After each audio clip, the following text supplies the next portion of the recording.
Welcome. This is your final lesson for Chapter 4. So Section 4.8 is properties of logarithms.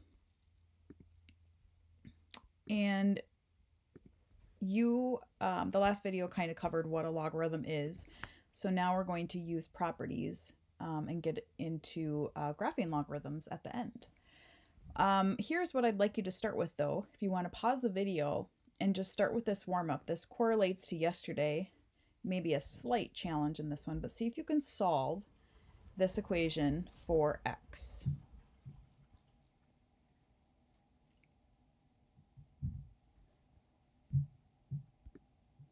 So first step is, because this is an exponential form, right? This is 5 raised to the x raised to the third. That's kind of the twist.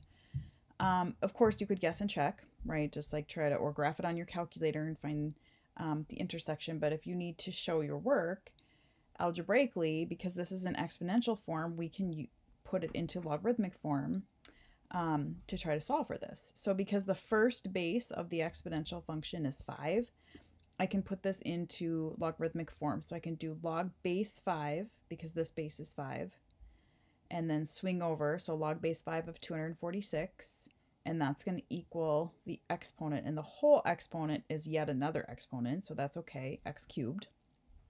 Okay, I can type in log base 5 of 246 into the calculator, talked about that yesterday, and I get 3.42. So if I rewrite that, x cubed equals 3.4207, round generously, so your answer is as accurate as it can be. And then when you have something raised to the third power, if we raise this to the reciprocal, which is 1/3, that will cancel out the third power. And then, of course, raise the other side to the 1/3 power. And you can see I did that on the calculator as well. And I got 1.507. Don't forget, you can always check your answers. So put 1.507 back up into this equation and for x, and you should get 246. All right, on to some properties. So before we get into the properties, just because you're going to be using these throughout today's work, making sure, and the warm-up probably refreshed you, but here's the definition of a logarithm. Okay, so if you have something in exponential form, you can then put it into logarithmic form as well, vice versa. So you can make sure you're comfortable with that, nothing new. If you have a logarithmic function with numbers, here's an example, of course. So log base 4 of 64 equals x. In exponential form, that's equivalent to kind of swing it over. So 4 to the x equals 64. And then you can probably see easily that x has to be 3. Same thing if you're in exponential form.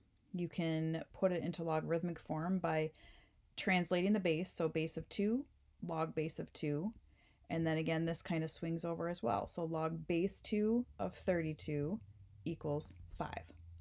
So just taking a moment to make sure you're okay from yesterday, or if you got behind or something, just to refresh you on that. So now onto our laws for logarithms. There are 3 of them. So I'm going to just do one of them at a time here. So the first property of a logarithm, and I will also give you an example. In blue here, it says if you take the log of any product, like A times B, you can separate the product with addition.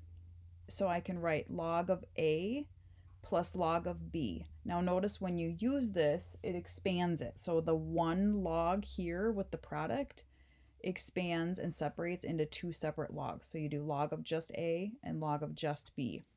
And this right here is just the words for what I said. So just to give you a basic example down here, so if I had log base 2 of 8 times 32, I could certainly multiply 8 times 32 together and get that large number and try to evaluate the log.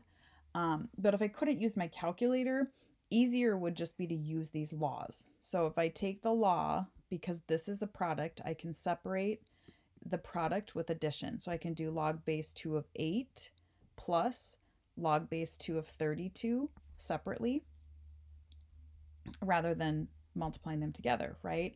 Now I'm dealing with easier numbers. Log base 2 of 8. Okay, so let's go back to yesterday. If I kind of loop around here, this means 2 to the what equals 8. Well, I know 2 cubed is 8, so this log is really 3.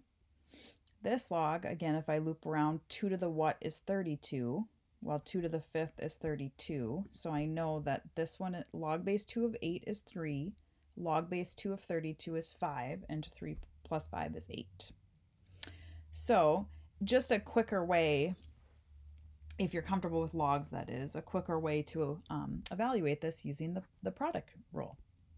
All right, second law is a quotient. So if you take log of any quotient, so I just did a divided by b, you can separate the quotient with subtraction. So log of a minus log of b. So whatever the denominator is, that's what you're subtracting. So be careful because the order would matter. So quick example, log base 2 of 32 divided by 8. Granted, it probably would be easier just to take 32 divided by 8 because that's 4.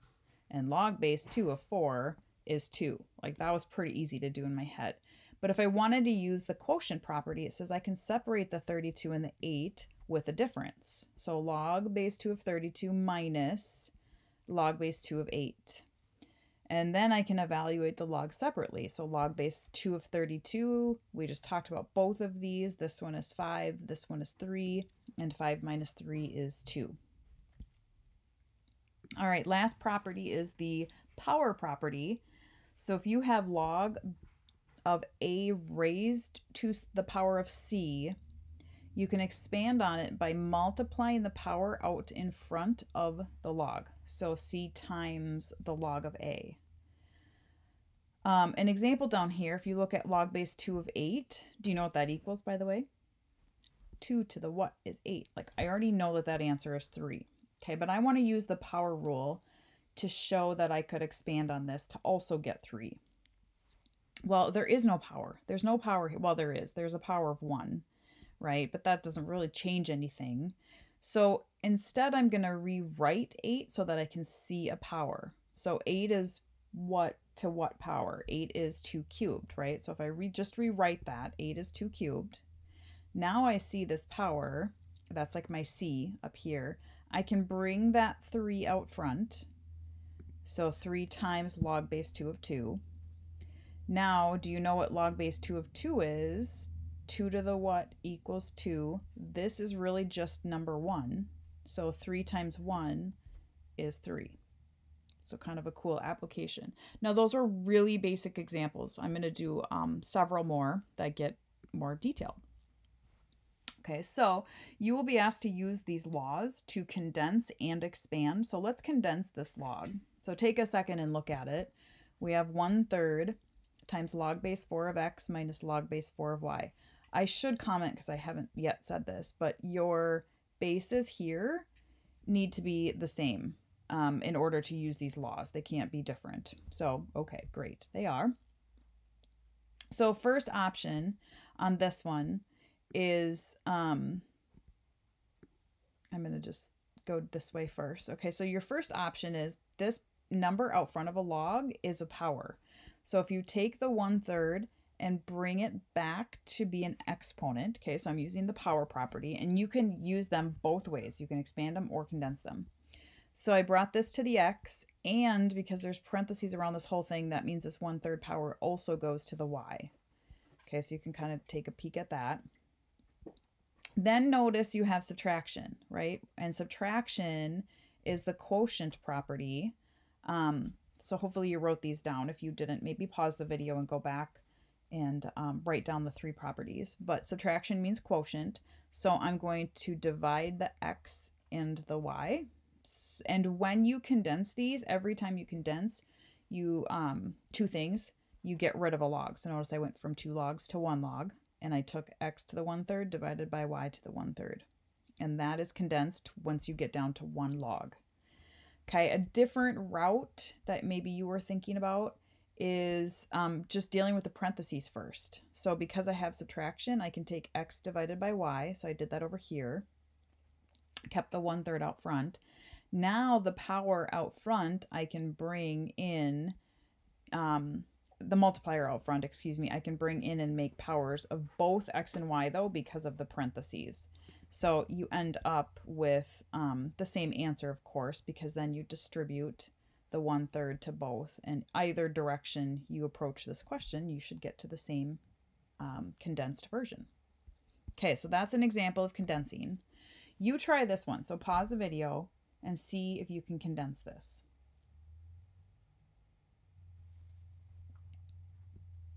Okay, so first rule in condensing is if there's no parentheses, there are no parentheses, right? You're going to take care of powers first, and then you just go from left to right. But I have to take care of this number out front because it only goes to this log. So if I start condensing the addition and subtraction, this 3 is going to get lost in the mix. Okay, so first step definitely is to take the number multiplier out front and make it a power. So this is 3 cubed. Okay, I did not do anything else. And 3 cubed is 27. You probably can handle that, right? Now I don't have any other multipliers out front of the logs, so I'm done with my power. So now I just go from left to right because there's no parentheses. So going from left to right, I'm adding these 2 logs, and when I add to condense, I would multiply. So 2 times 27, and I'll simplify that. 2 times 27 is 54. And last but not least, I have subtraction, and when you condense subtraction, you're going to divide. And so I condense those 2 logs into 1. 54 divided by 9 is 6. And then unless you can evaluate that, you can stop.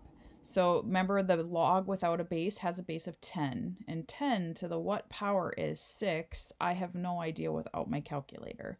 And the point of this question isn't to evaluate the log necessarily. So I just condense this down to 1 log. All right, on to expansion. We're going to go the opposite way. So now I have the condensed answer, and we're going to expand on this. So taking a look at log base 3 of this quantity, 7x squared divided by y. Again, there's no parentheses, so I'm just going to separate my pieces. My key advice to you would be separate everything, and then you actually end with the powers. Again, unless there's a massive parenthesis quantity, but there is not. So I have a 7 times, so I'm going to separate the 7 and the x squared. Obviously division, so I'm going to separate that with subtraction. Okay, so that would be kind of my first step, is separate my, and you could do this all in one step for sure. I'm definitely going to take this step by step in case you have any questions on it. So I'm going to take my numerator and separate it from my denominator. Since that's a quotient, I separated them with subtraction.